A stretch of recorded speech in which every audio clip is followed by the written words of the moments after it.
Well, you guys knew it was coming. After the Super Bowl, I knew I would have to make this video one way or the other. So, without further ado, I'm going to ask the question: is Tom Brady the greatest quarterback of all time? Is he the GOAT?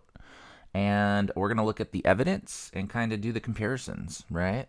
Now, I think it's pretty safe to say that at this time, if you don't believe Tom Brady's the GOAT, you probably believe that Joe Montana is the greatest of all time. And that can be a warranted thing to think. I mean, I think every kid who grew up in the 90s or 80s knows who Joe Montana is. It's a household name. So what I decided to do is take the current, like the person we consider the GOAT at this time, which is Joe Montana, and let's compare him to Tom Brady and kind of see how they measure up to each other and kind of do an in-depth analysis. So let's get down to it. All right.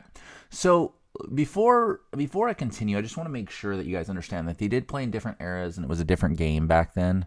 It's more pass geared now, like a more pass oriented game now than it was back then. A lot like when Joe was playing, a lot of stuff was run based, right? There's a lot of running. Not so. I mean, there's running now, but it's a passing league now. So as long as we understand that, we're cool. So let's break it down. Games played, or not games played, but years played. So Joe played 15 years total, and that's including his time at Kansas City. And Tom's already played 16 years, and he's still going. He hasn't announced anything about possibly retiring or anything along those lines. So his numbers will just go up from here, basically. Tom has appeared in 7 Super Bowls. Joe appeared in 4.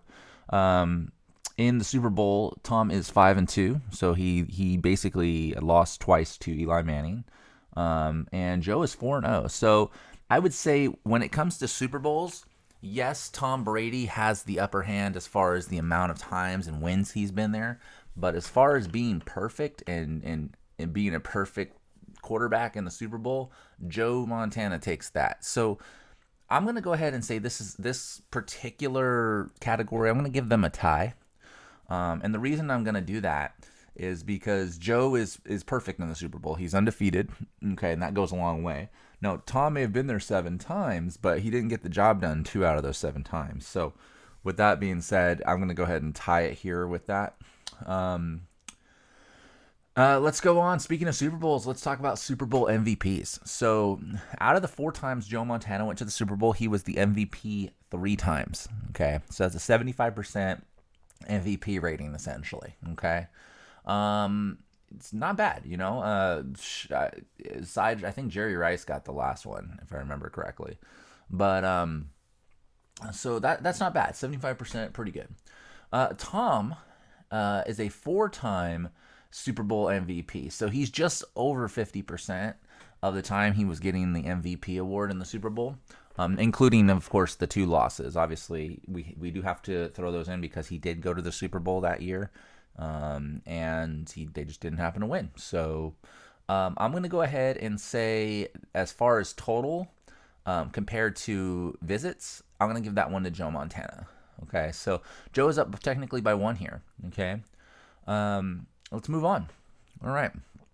So Pro Bowls. How many times have they been to the Pro Bowl? So Joe is an 8-time Pro Bowler out of his 15 years. So almost half the time, or a little over half the time Joe played, he was going to the Pro Bowl. Tom Brady is a 12-time Pro Bowler, and he's only been playing for 16 years. So he definitely has a higher percentage of going to the Pro Bowl than Joe Montana does. So I'm going to go ahead and give that particular category to Tom Brady as far as getting into the Pro Bowl every year.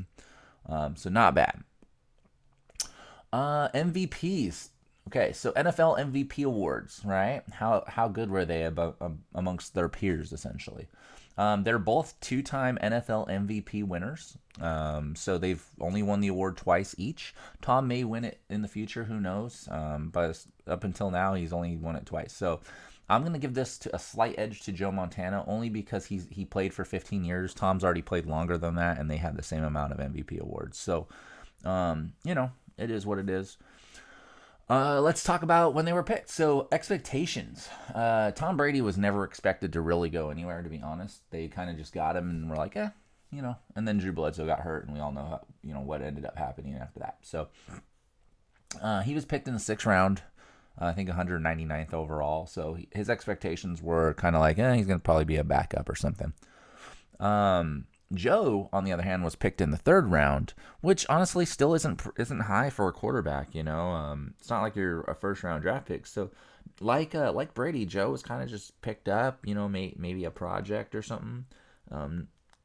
People probably picked him, probably weren't even thinking about him ever becoming one of the greatest of all time. So, both as far as expectations are concerned, I think that they both lived up to their expectations, and even more, obviously. So they were huge surprises, to their coaching staffs.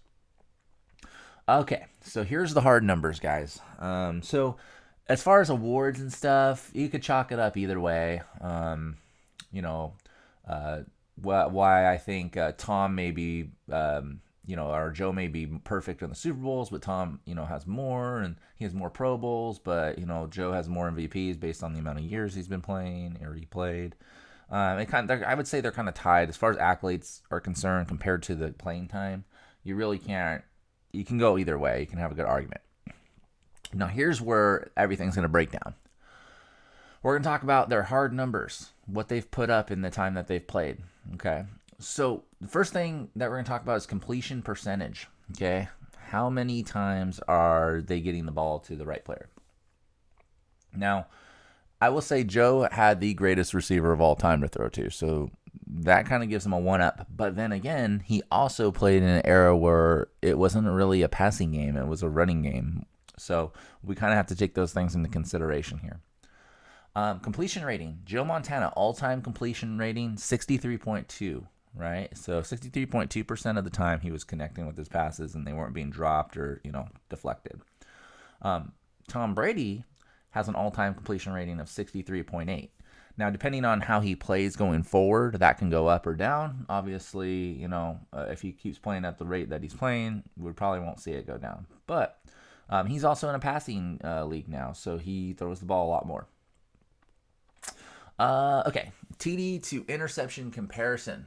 Okay, this is where you're going to see a huge, huge difference.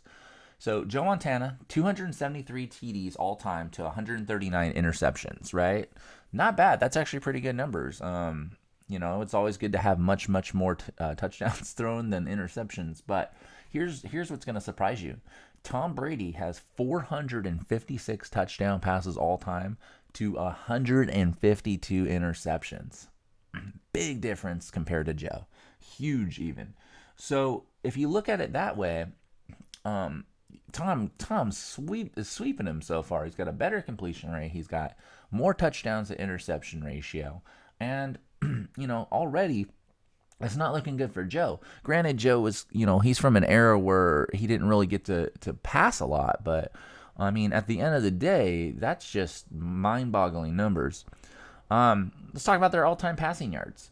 So, right, basically before Joe retired, he had 40,551 passing yards total. Okay, which isn't bad considering, like I mentioned before, he wasn't in a passing league. It was a running league back then. But that's pretty damn good if you ask me. Okay. Tom Brady comes out though, and he already has 61,582 passing yards so far. Now, to kind of put that in perspective, he's only played a year longer than Joe had, so he's already up 20,000 passing yards roughly. So think about that, you guys. Think about how much of a difference in the same amount of time that they played, and then kind of combine that with the fact that that's just because the way the league is now.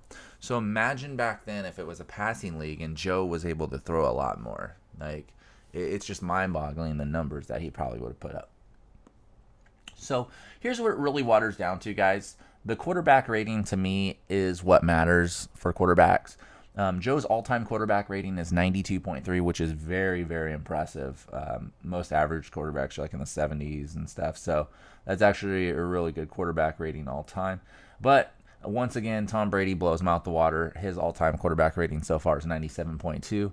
So after examining all the evidence here, okay, and we're talking about accolades, raw numbers, just everything they did, kind of the errors that they played in, I'm going to have to go ahead and say that Tom Brady is the greatest of all time. I mean, the numbers do not lie. He has a better quarterback rating. He has more passing yards. He has a better interception to touchdown ratio.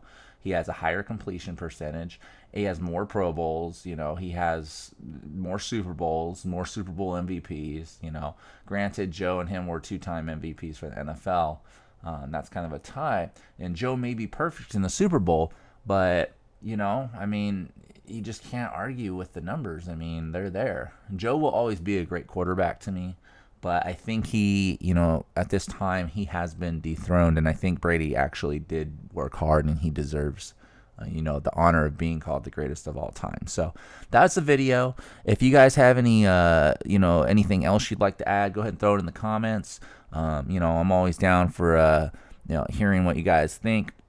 But don't forget to subscribe and like this video, and check out some more content. Thank you.